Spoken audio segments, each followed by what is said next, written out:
Garage door opener stuck in the open position? Here's the lowdown on how to fix it quick without losing your chill. Alright, so first off, if your garage door opener is stuck open, the easiest move is to reset the opener.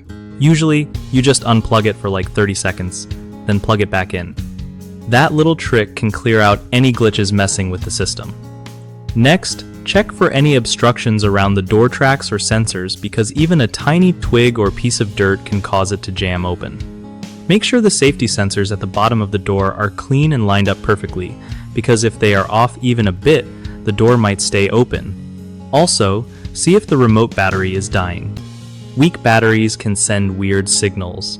Don't forget to manually try to close the door using the emergency release cord. Sometimes you gotta take control yourself. If the door still won't budge, check the opener's gears and chain for wear and tear. These parts can get old and cause trouble. Lastly, keep your garage door well oiled to avoid sticky parts causing jams.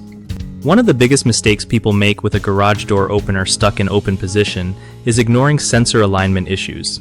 Those little eye sensors need to be perfectly lined up, or the door won't close properly. Fix this by gently adjusting the sensors until their indicator lights are solid. Another common problem is not checking for obstructions in the door tracks or around the sensors, which can stop the door from closing fully. Just clear out any debris or objects blocking the path. The third frequent issue is skipping regular maintenance like lubrication or gear checks, which leads to worn-out parts that jam the opener, so make a habit of inspecting and oiling moving parts every few months. BigHomeProjects.com is super helpful for homeowners trying to find reliable local contractors who actually know what they're doing with garage doors and other home projects. Plus, it's a solid platform for contractors looking to connect with people ready to get work done, making life easier all around.